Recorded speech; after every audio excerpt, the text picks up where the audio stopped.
Hello, everyone. Welcome. Thanks for joining us. Hello, and welcome to the Stony Brook University Undergraduate Admissions virtual session and out-of-state student panel. I'm Amanda Mills, Assistant Director of Admissions, and I want to be among the many people who are congratulating you on admission to Stony Brook this year. Just to put in perspective how impressive that is, this year we received a record number of applications, just shy of 50,000 for first year admission, and we expect a class of about 3,500 students. So truly congratulations. If you haven't already done so, definitely consider checking out our upcoming admitted student days, which are scheduled for Saturdays, April 15th and 22nd. These events will feature an academic fair, a student life fair, presentations about financial aid and about the first year communities called the undergraduate colleges, campus and residential tours, and much more. I'll post the link for you in a few minutes if you haven't had an opportunity to take a look at those. Now our panel of students will introduce themselves and we'll begin answering your questions. Many of you submitted questions in advance, and so we'll try to get to those as well. Please use the Q&A feature at the bottom of your screen to submit questions anytime. And now to start us off, Amanda. Hi, everyone. Welcome and thanks for joining. I'm Amanda. I'm a senior here and I study atmospheric and oceanic sciences. When I was in high school looking at colleges, I was out of state. I lived in New Jersey and I've lived in a lot of other places too. So I'm really familiar with that new school kind of feeling. And yeah, I'd be happy to answer any questions about being an out-of-state student or about clubs. I do running club and meteorology club. And yeah, excited for this webinar. Chloe. Hi, everyone. I'm Chloe. I'm originally from New Hampshire, so I definitely understand where you're coming from, being out of state. I'm a sophomore here, and I'm a marine science major with a geology minor. The clubs I'm part of are SWIM, the Society for Women in Marine Science, and Marine Science Club. And Matthew. Hi, everybody. My name is Matthew. I am a senior here at Stony Brook, double majoring in math and physics. I'm also a member of the Honors College. And originally, I'm from just south of Portland, Oregon. So I'm here from a long way away. Some of the things I've been involved with in my 4 years here have been, I was in the Stony Brook Vocalists for many semesters, which is the all-gender a cappella group on campus. I'm an active member of the Ultimate Frisbee Club, and I pop into Society of Physics Students meetings from time to time. So I have my hand in a couple different pots, but happy to be here and happy to answer your questions. And Viola. Hi, everyone. I'm Viola. I am a sophomore journalism major, and I'm from Connecticut, so not too far away, just across the sound. I'm also part of the Honors College. On campus, I am involved in the Statesman, which is our student newspaper, the Blood Drive Committee, and I have a couple jobs off campus too, so I'm happy to answer any questions about those clubs, getting involved, or working off campus.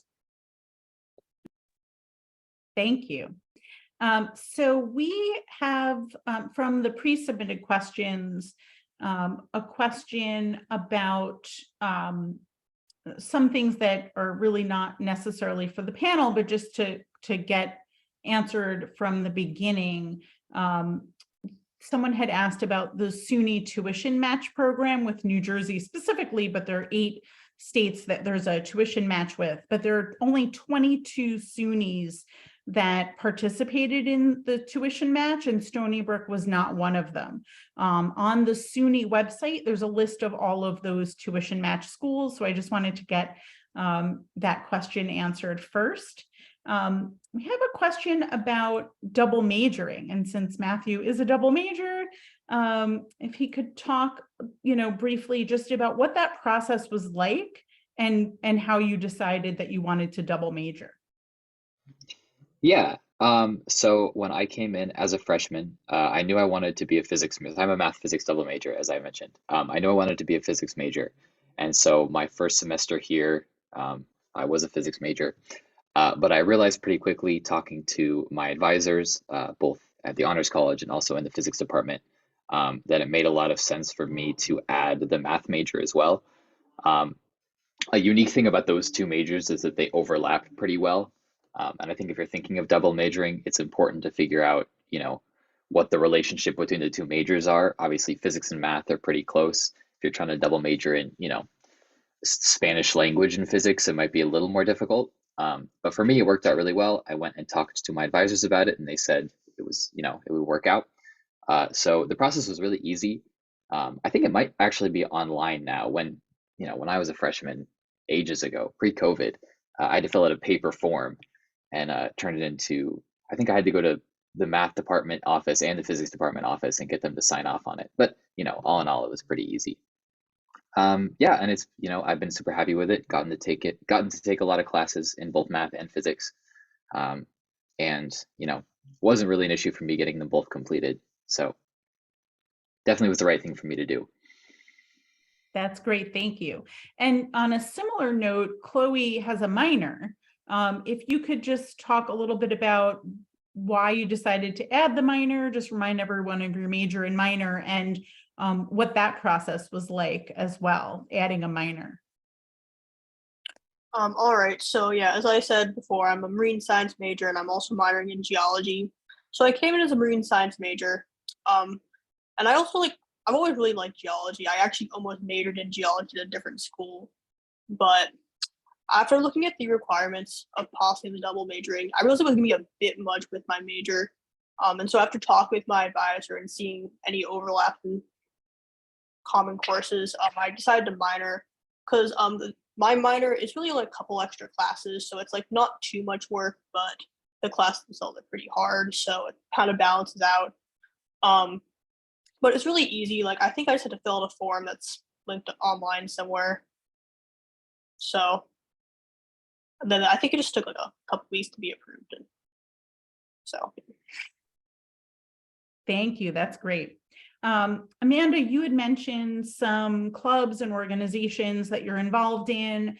Can you just talk about, obviously your interest in those specific groups, but also what the process was like how you found them, and did you feel welcome? Was it easy to join? Were there any challenges?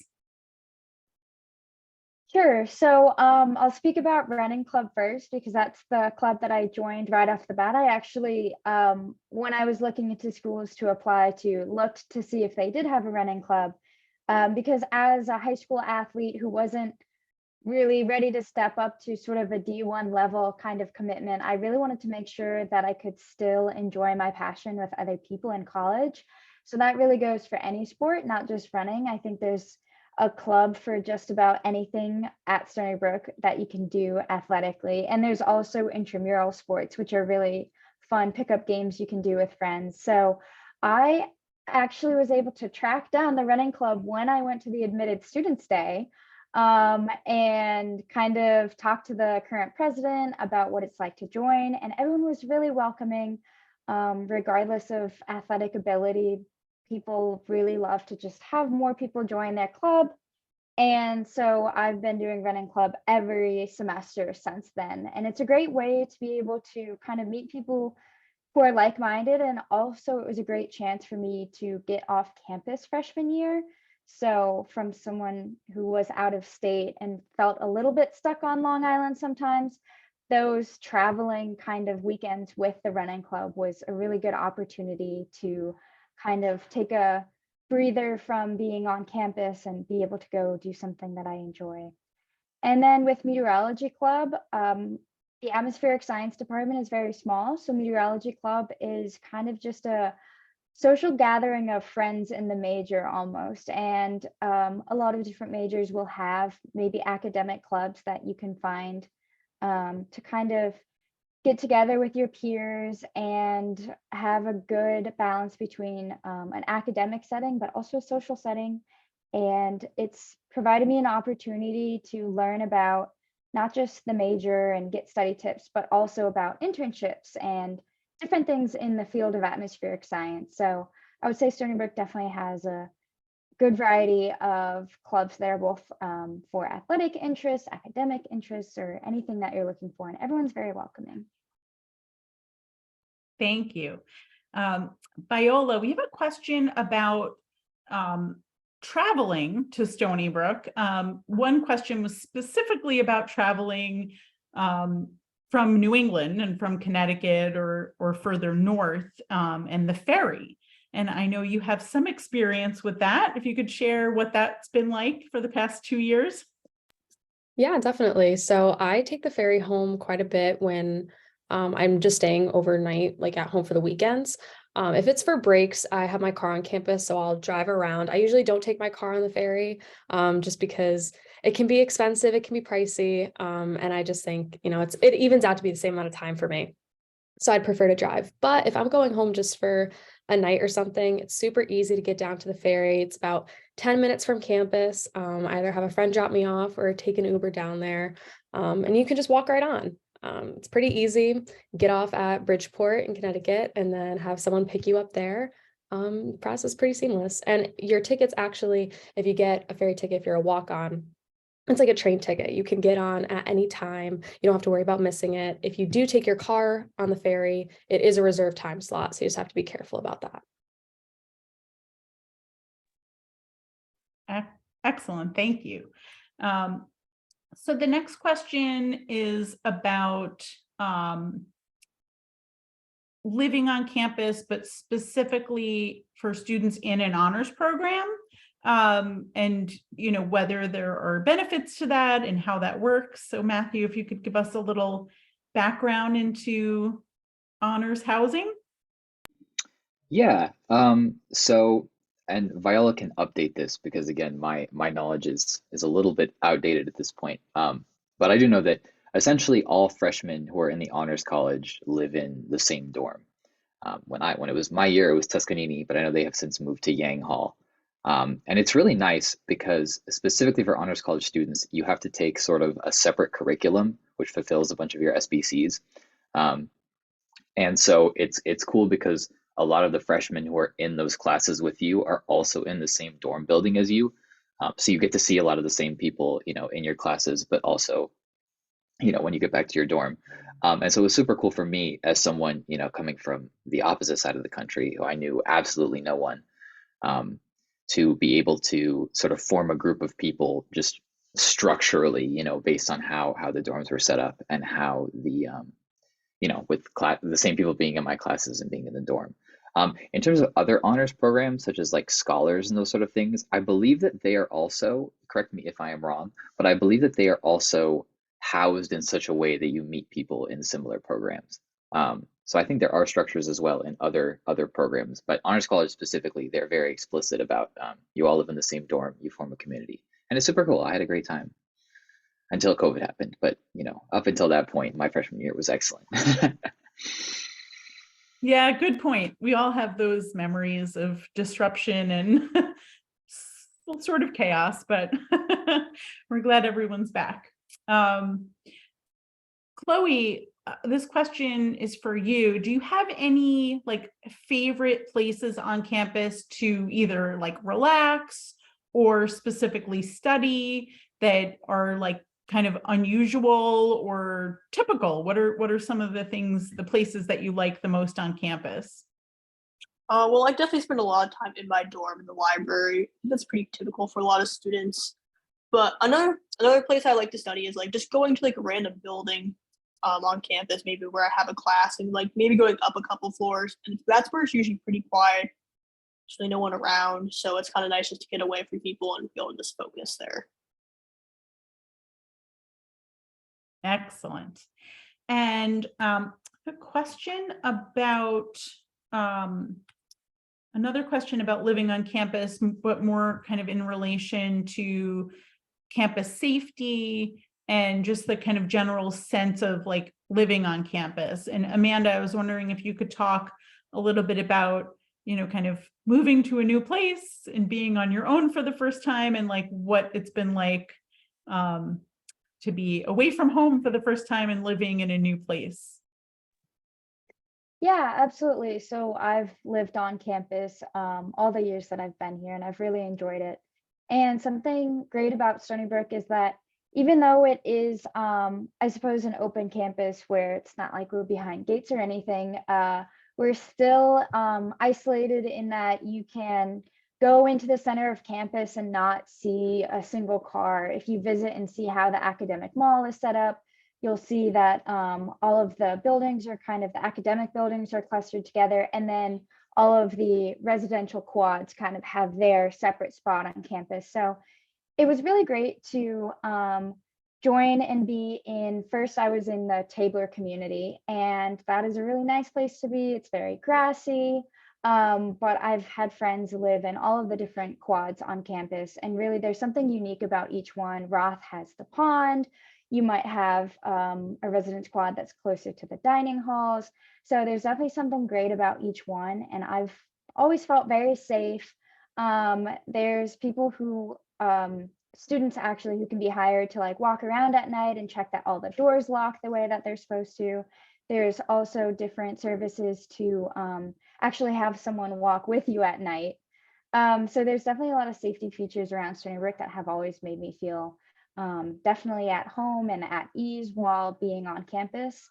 And for me, the transition to, being in a new place was made so much better by the friends that I had.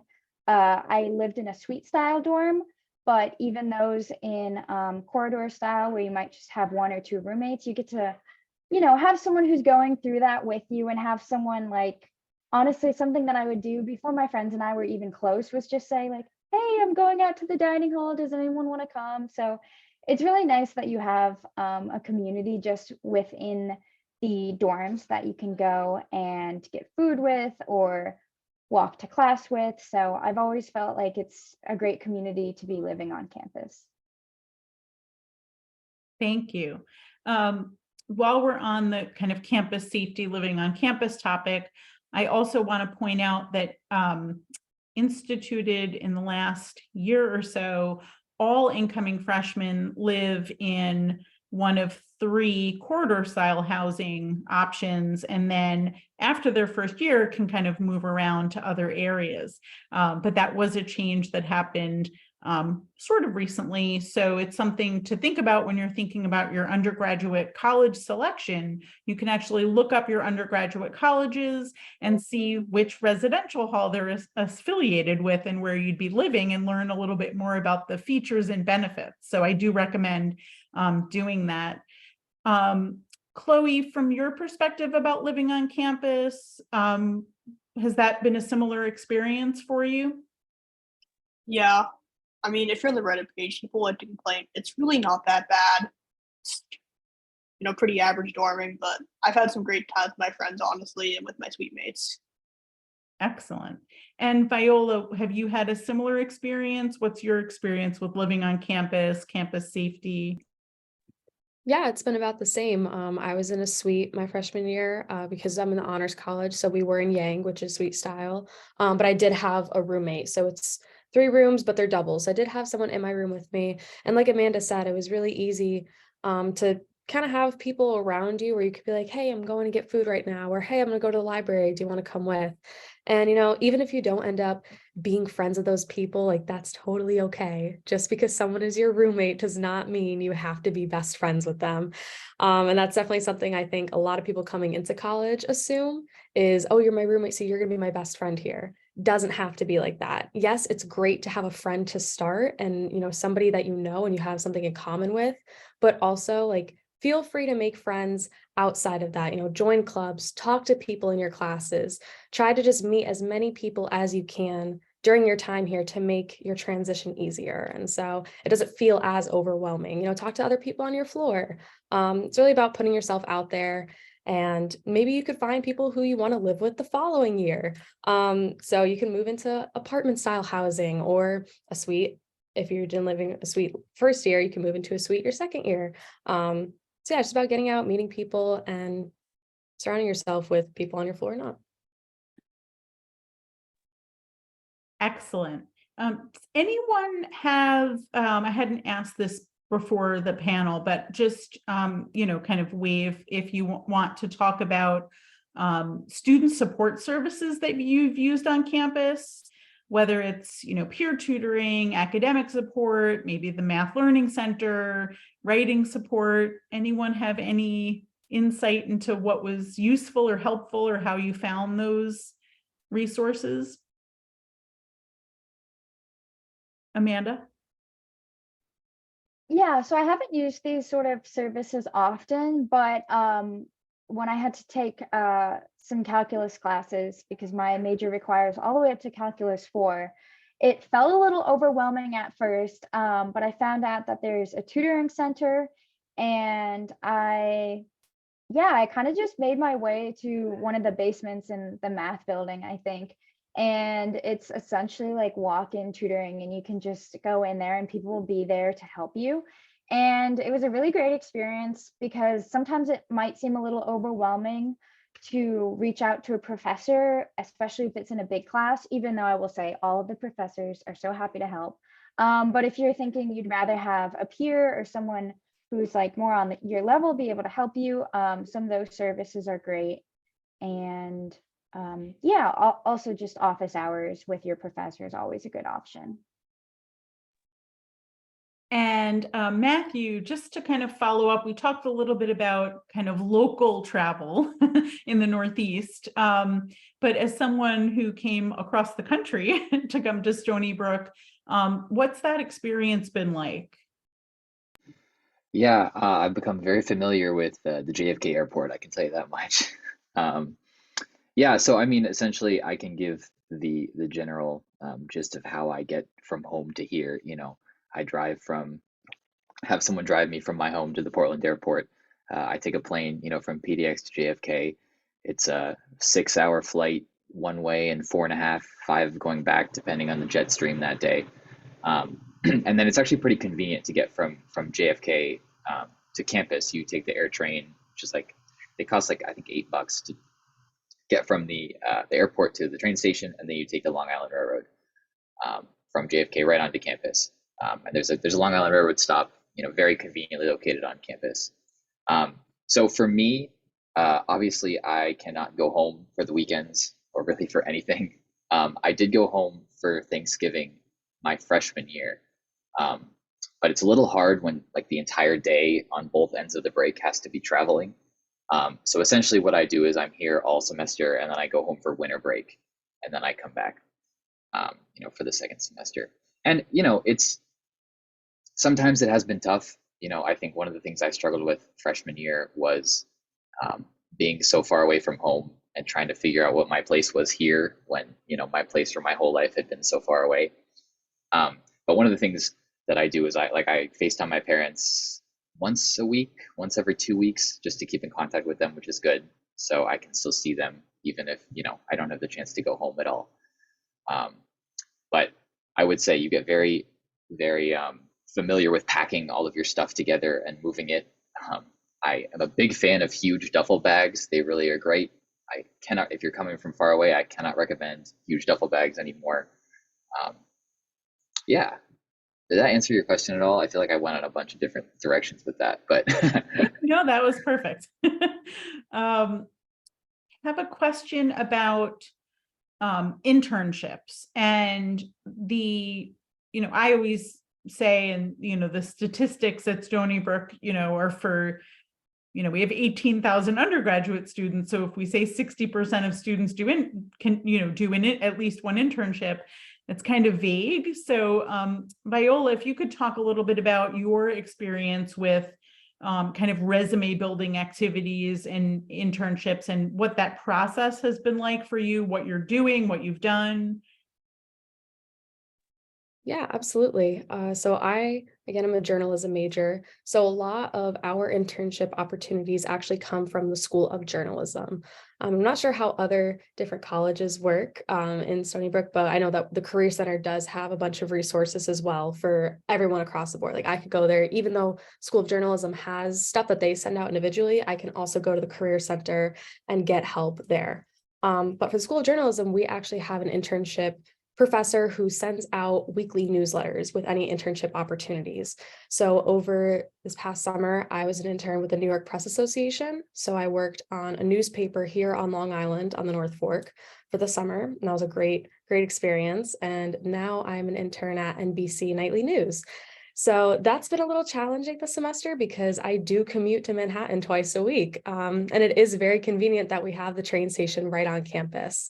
So it's been really easy for me to get, that's a bit of a long haul, but it's been relatively easy to get there and back just taking the train. But yeah, so I just check the newsletters. I apply for everything that I see that I think I'll fit the criteria for. And at the Career Center, they also help you with resume building, which is great. They have drafts that you can look at. They have templates that you can use. And that's what I did for mine. I copied and pasted one of their sample journalism resumes, and I kind of just fill things in. I add things as I go along. And then if I'm not sure about what to include, or if I have any questions, I reach out to the Career Center or my professors and ask for their advice. And it's been working out pretty well. That's great. Thank you. Chloe, as a student in the School of Marine and Atmospheric Sciences, how have you found, kind of comparing like your high school coursework to your college coursework and the types of courses that you're taking? I know you're doing very well. So just to kind of talk about how you've been able to be successful in a new environment. Well, one thing for me that's honestly really helped is I really like the format of my college schedule versus a high school schedule. Like I have ADHD, so sitting in a classroom for like 7 hours straight is not great for me. And so I really like just be like, take a class and you maybe have like a couple-hour break before your next class so you can work on stuff or just chill. But what I also like is that once you really start getting into your major classes, they're much more specific. And so like right now I'm taking a class on geological oceanography and I'm really loving it. I'm a geology minor, so but just be able to like take classes that like you have like a specific interest in versus like just like a general like math course or like a general marine science course has been really nice. And like honestly, some of the classes can be intense, but you'll get through it. Like there's office hours, there's help. So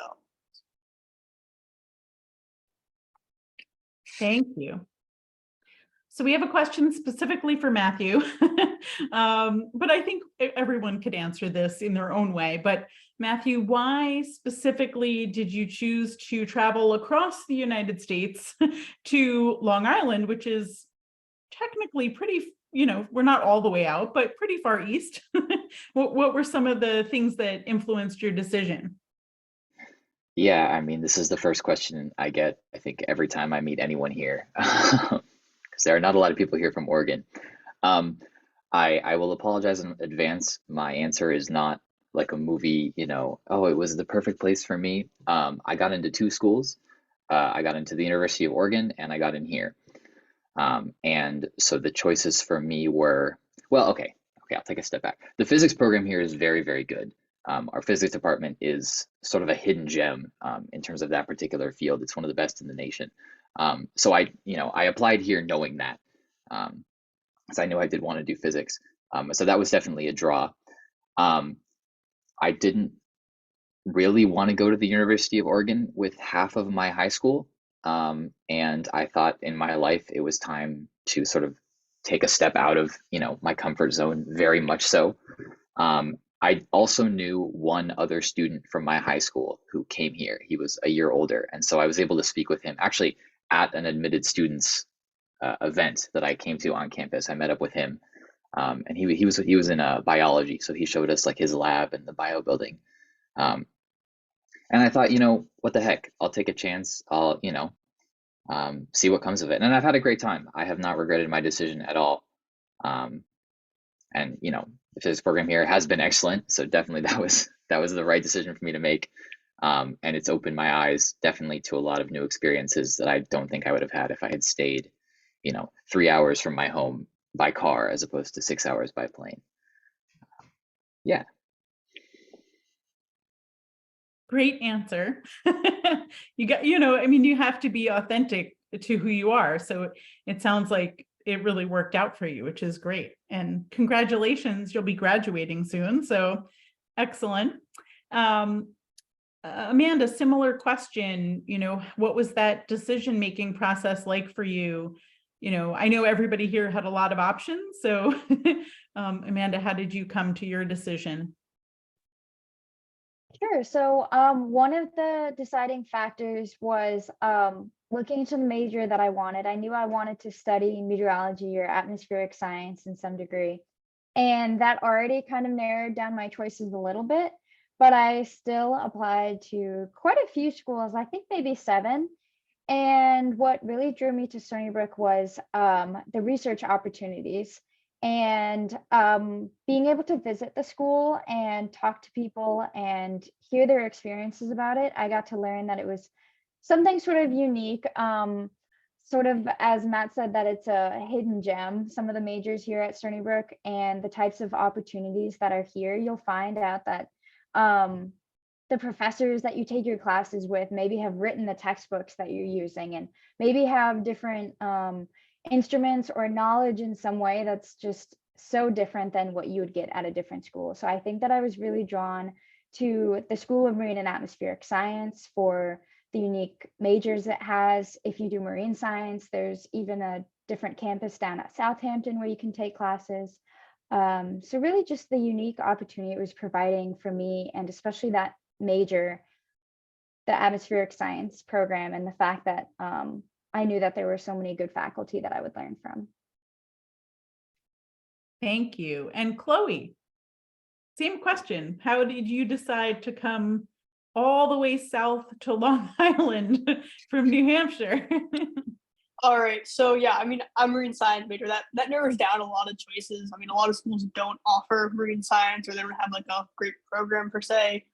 I mean, out of those 2 schools, 2 were in the South, and I was like, don't really want to go there right now. And then it was between like here and UNH, the University of New Hampshire. And like Matthew said, like, 50% of my high school was going there. Like, I don't really want to go there with everyone else.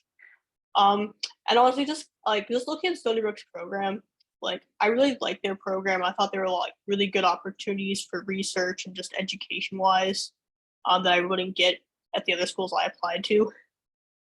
And then also, like, I mean, cost is also a factor. I mean, my state school is really expensive. So, I mean, coming here is pretty much the same price as staying in state for me. So, I mean, that just puts Stony Brook above everything else that I had to choose from. Viola, same question. So one of the things that really stuck out to me when I was applying to different colleges, I applied to a bunch of different schools specifically for journalism. So schools like Boston University, NYU, Columbia, things like that, where they had really top-ranking journalism programs. But one thing I noticed that when I was getting into these programs, they were sending me a lot of, informational material. Stony Brook was the only school that really, I felt like they wanted me in particular. I got an email from the admissions department. I had a meeting with the dean in December. So I didn't have to make my decision for another 4 months. And I was able to sit down and have a conversation with the dean. And she had my application pulled up with her. And she was like, oh, and you are the editor of your high school newspaper. She knew things about me. And it felt so personalized. I really appreciated that. And at the time, we weren't having like big tours because it was still during COVID. And I was able to come and take a private tour with someone from the School of Journalism. And that just really stuck out to me because more so, it didn't feel like a school where it was like, oh, you're lucky to be accepted here. It was, we welcome you here. We want you to come here and we want you to be a part of this campus community. And that's really what made the decision for me. Thank you. That was great. I always love hearing these stories too, because I am part of the team that reads the 50,000 applications and we make the decisions, and then you come here and we're kind of, our part is done. And then you go off to do these amazing things at Stony Brook. So I always love to hear about those decision stories. In kind of a different route, we have a question about cars on campus and how that works. We have a policy at Stony Brook that first year students can't have cars on campus, but I noticed some of you said that you do drive. Can anyone who wants to answer about, Amanda, you want to talk a little bit about having a car on campus? Yeah, I can talk about that because I feel like I had a bit of a unique situation where usually you are not able to have a car on campus until you have a certain standing. So that might be U3 or U4 standing. So it might take you to your junior year to be able to have a car. And then once you do, you can kind of apply for the permit, which is just specific to maybe the residence quad that you live in.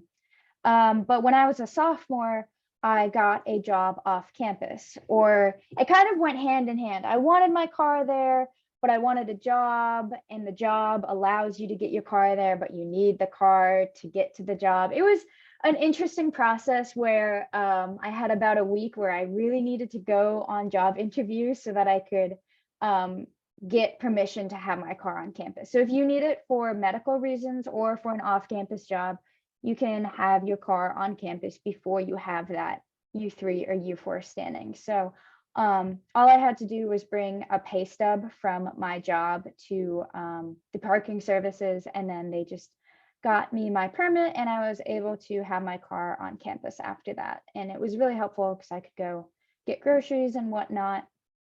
So yeah, if that's something you're thinking about, if you want a job, but you don't have your car yet, you can get a special permit for that reason. Could I chime in on this question Yes, as well? absolutely, definitely. Having a car on campus was so important to me that I took 11 days and drove my car across the country to get it here. So I will say I think that should prove that having a car is very helpful. And so, yes, I recommend it. And just to kind of in the similar area, when you don't have a car on campus, can you still access everything on campus? Like, are there ways to get around? Does anyone want to kind of follow up on how you navigate the campus without a vehicle? Go ahead, Chloe, sorry. All right, so yeah, I don't have a car. Honestly, I find campus really easy to walk. There's sidewalk everywhere. Campus is pretty small overall. I mean, I don't really have to walk more than a mile to some of my classes on South Campus. But if you don't want to walk, there's buses. They stop all over campus. They're really easy. And then also, like, you can rent out bikes. I think right now they're kind of spread out. But besides that too, like, I know some people, like, bring their own, like, transportation. Like, you can have bikes, you can have roller skates, you can have a skateboard. And that's another way people get around. The only really limitation I found is that some classes for my major, like there's an intro to scuba diving course that you can take. There are some that are like off campus that you kind of need a car to get to. But besides that, there's really nothing I've been really limited by besides being able to get off campus on weekends or during the week. Yeah, I can also speak a little bit more on that because when I was a freshman, I didn't have my car yet on campus, but my friends and I wanted to explore a little bit. We would sometimes take the shuttle bus that actually takes you into Port Jefferson, which is a really cute little port town that's only about 10 minutes away from campus. And yeah, the bus will pick you up on Stony Brook campus and bring you there. And there's nice little shops. And because Stony Brook doesn't necessarily have a college town or a main street running through it, doesn't mean you can't go out and like go to cute little cafes with your friends or just go to the waterfront and enjoy it. So the bus will run and take you to Port Jefferson. I've also taken a bus from campus to the mall. So that one is one that runs quite frequently, and right around the mall is a lot of shopping. So there's like Chipotle, Panera, Sephora, Trader Joe's, Whole Foods, there's a gym. There's so much shopping right maybe 5 minutes, not even 10 minutes away from Stony Brook. And I actually have a job right now at Barnes & Noble at the mall. And so it's really nice and convenient to be able to get to all of these places right from campus. And I always feel good that if my car did break down, I could still get to work on the bus. So I think it's not necessary to have a car.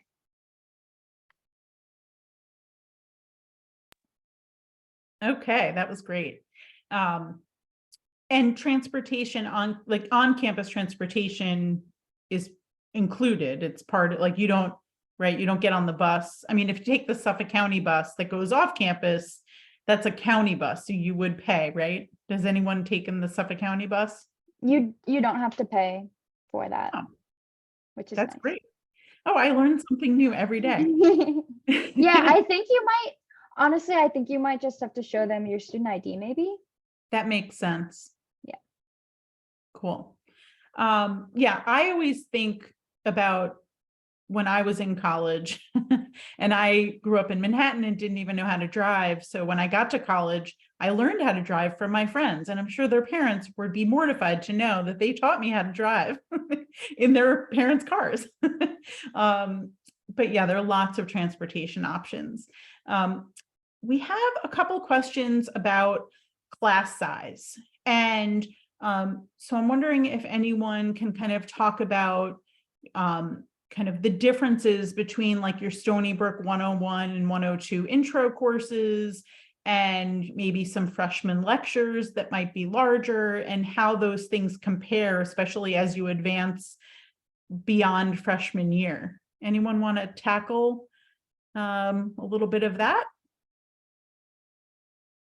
Amanda? Yeah, sure. I actually love to talk about this because some of my friends find it shocking how small my class sizes have gotten. But when I was a freshman and I took, maybe the first physics class or calculus class, it's a very large lecture. When you're in those like gen ed requirements, you'll find that you have hundreds and hundreds of people sitting around you. And sometimes throughout the semester, that number dwindles a little bit. But for the most part, you'll find yourself in very large lectures. And I think that can be a really good thing because you'll probably see some of those people going through the same physics sequence or the same math sequence as you. And it's just nice to know that you're not the only one kind of going through this. There's group chats, there's Discord chats that you can find information and tips and tricks and stuff about these classes because so many people have to take the same ones. And then as you get into your major, your class sizes will start to shrink as the classes themselves get a little more niche, especially if your major requires maybe a specialization or a concentration.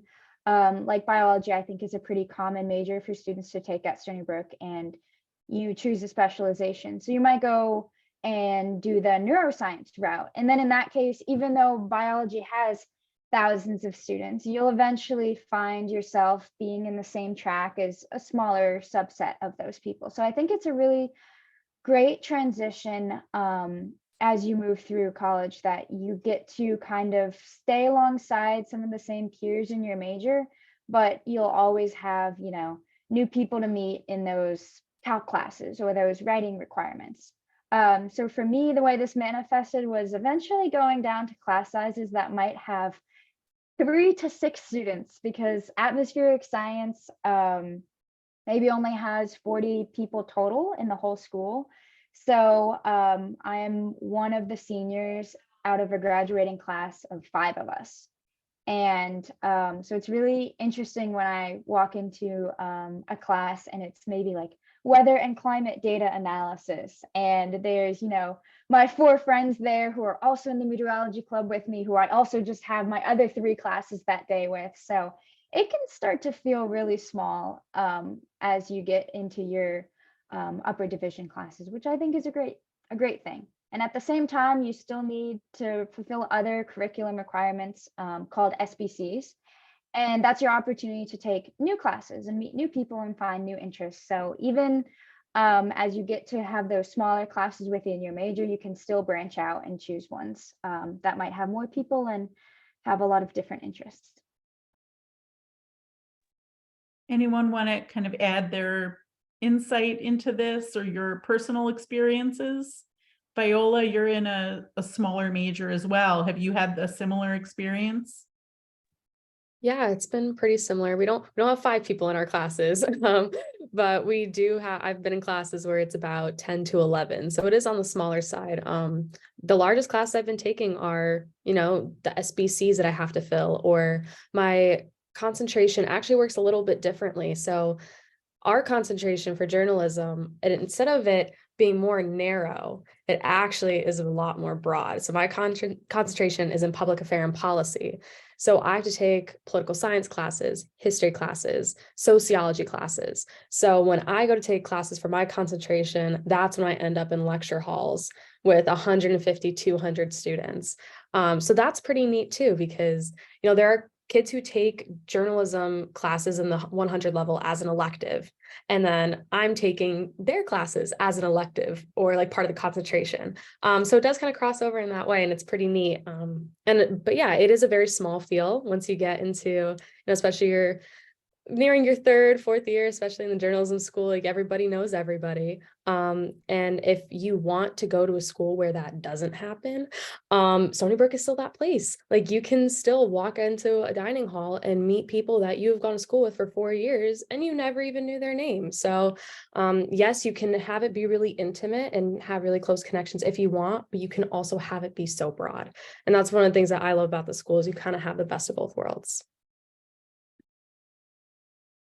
I'm curious to hear Chloe and Matthew also, because you have such different majors, and you also probably had some larger lectures, and what were your experiences like in terms of how you maintained kind of your level of success through those? Do either of you want to comment? Yeah, I'd be happy to. So for me, I actually have never, surprisingly, have never had a class in a huge lecture hall. Actually, wait, that's not true. I had one. Okay, that's a lie. I had one class in a huge lecture hall, but I think there were only like 100 people, um, not like some of the really large ones. But anyway, I think in physics specifically, it's interesting because the major is very structured and you take a lot of classes in a particular order.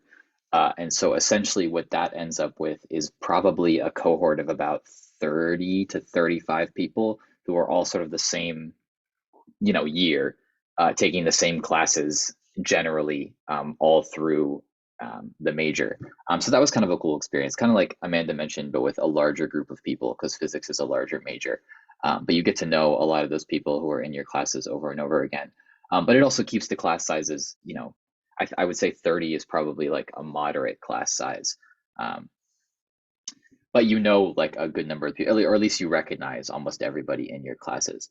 I have taken, like, I think the math class I'm in this semester is a higher division elective math class, and I think there are 8 people in the class. I think it's like kind of early in the morning, so I think usually 4 people show up. But that's the sort of the smallest that I personally have experienced. But so definitely, there's definitely a wide range of things to go off of there. If I could add one thing on this topic as well, that's a little, but we were discussing sort of the SBCs and the general courses you have to take. I would say a lot of people who I hear coming into college are ask a lot of questions like, do I have to take classes outside of my major? I want to do physics. All I want to do is physics. Why do I have to take, a history course if all I want to do is physics? And as someone who is very deep in math and physics, I can tell you that some of the best experiences I have had have come from actually the classes that I take outside of my 2 majors. Like I'm taking a logic class in the philosophy department this semester, which is probably 15, 20 people. And it's great. I'm having a great time. I've taken a bunch of political science classes that have been excellent. I've taken a couple of philosophy classes. I would say that those sort of classes are great because they sort of get you out of the mindset that you're in, constantly when you're sort of taking classes in your major and doing like, math homework and physics homework every night. All of a sudden, oh, I have to write an essay about, Descartes and his philosophy. And it's a good way to keep yourself sort of on your toes and keep yourself stimulated.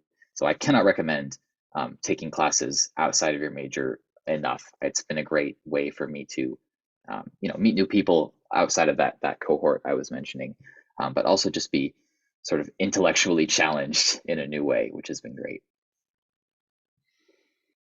That is a great point. Thank you. Chloe, did you want to add something? Oh, and before Yeah. you go, though, I just want to say, we all encourage you to go to all of your classes, unlike the people who are not going to Matthew's class in the morning. Wake up early. It's good for you. Go ahead, Chloe. I guess to add on taking classes outside of your major, like I also highly recommend it. There's some really cool courses. Like I think there's some writing courses that include stuff about like that you learn about grant writing and stuff. So if you're going to go into research, it could be really useful that you might not know otherwise unless you explore those other options that are available to you. That's a great point. And there's some amazing faculty. You'll meet, all kinds of people with different interests. And I think it's probably can be quite surprising when you realize like there's 18,000 undergraduate students at Stony Brook, and everyone here has had an experience in smaller classes that they probably, I would assume, didn't expect was going to be more the norm when they got here, because it's entirely likely that you'll have similar experiences at Stony Brook. So thank you all for sharing that information.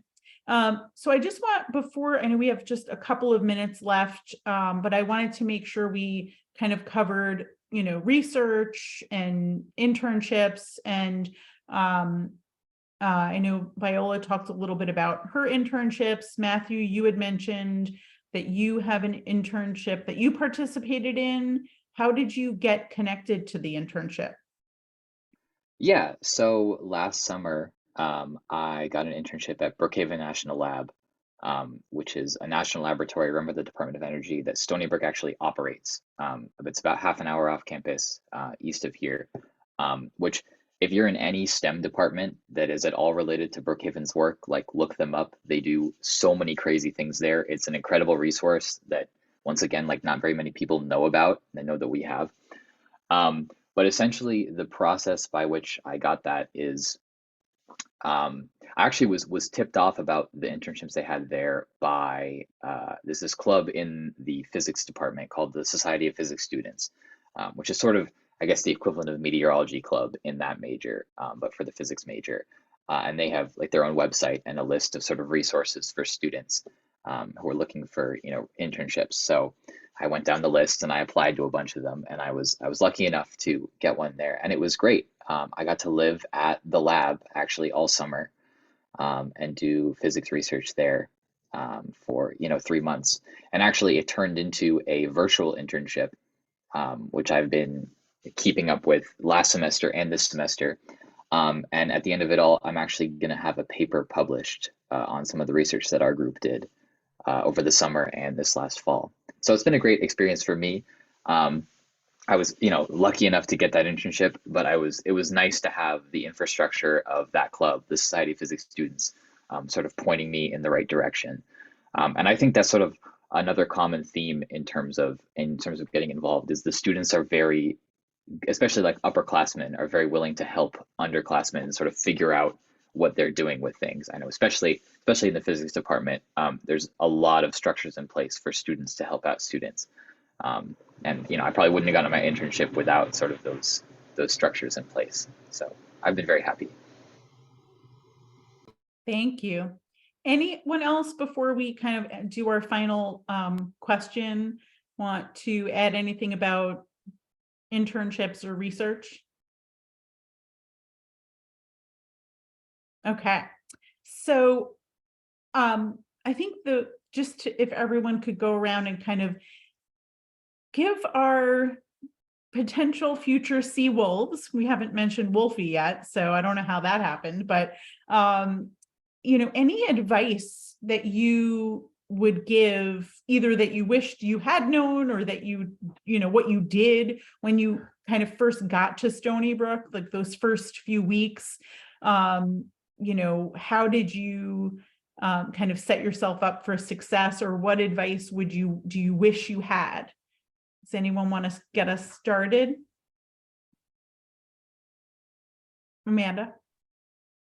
Sure. So I feel like the one piece of advice I would give is just to be open to new experiences and talking to new people. I know it's very nerve-wracking when you're somewhere new and you feel like everyone's kind of got their own thing going on, but you just realize that everyone is sort of feeling the same way.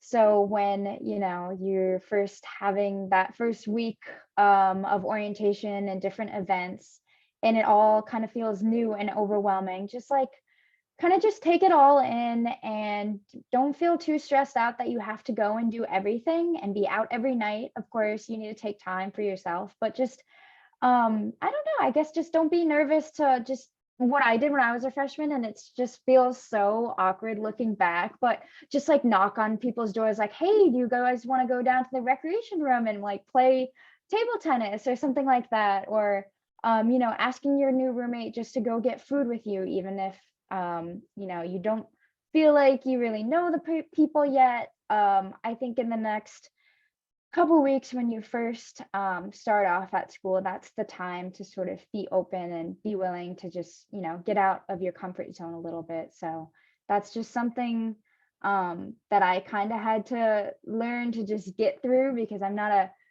super open like extroverted person, but I guess fake it till you make it, because a lot of people are feeling the same way. They're in a new place and you guys have each other. So that's my piece of advice.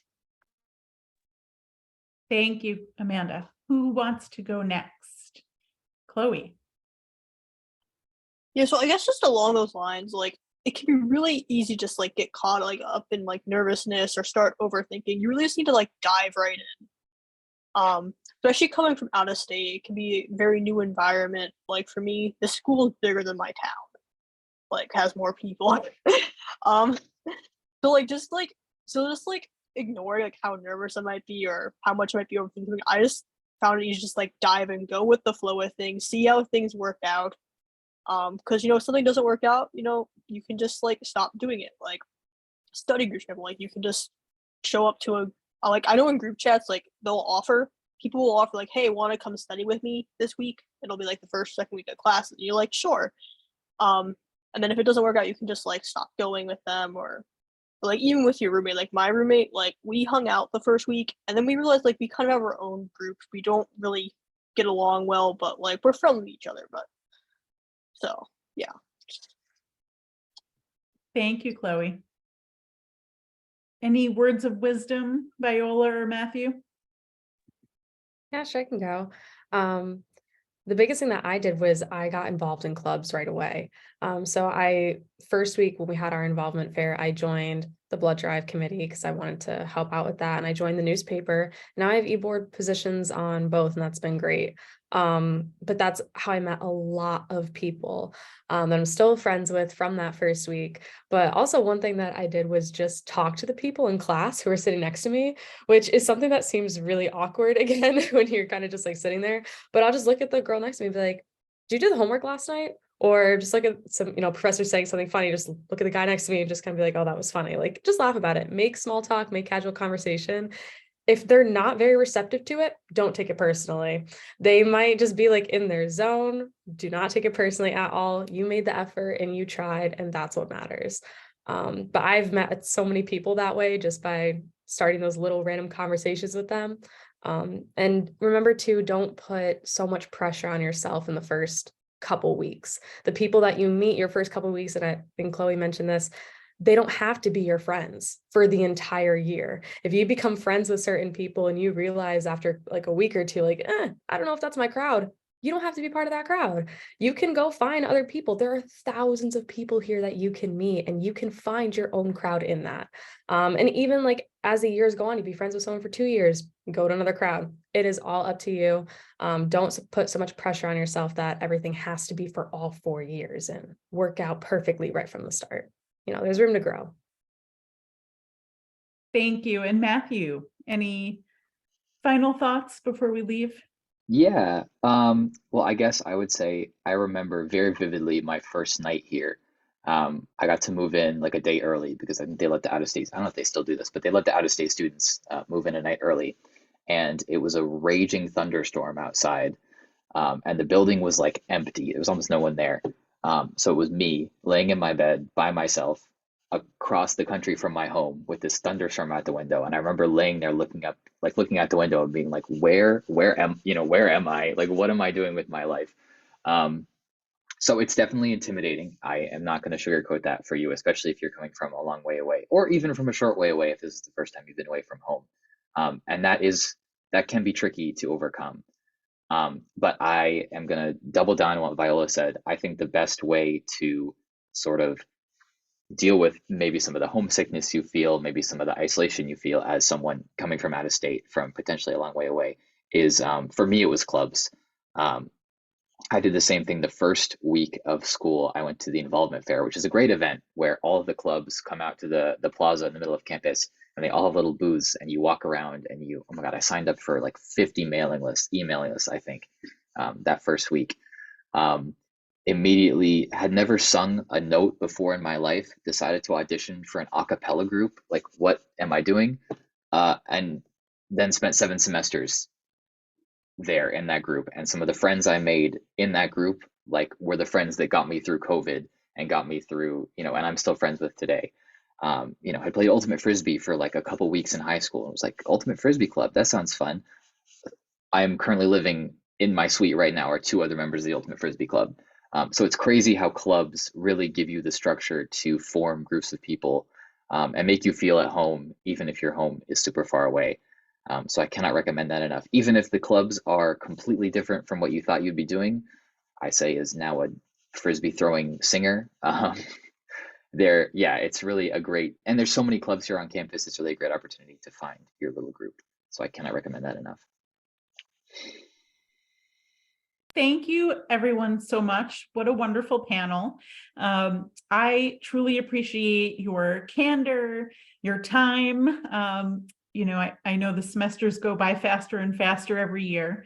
So thank you so much for being here. And again, congratulations to our admitted students. We hope you'll join us and become sea wolves in the fall semester and take the advice of our panel, get involved. Don't be too hard on yourselves. Just take it easy and go with it. And we will welcome you. And we hope everyone has a wonderful evening. Thank you for joining us. Have a great night, everybody. Bye.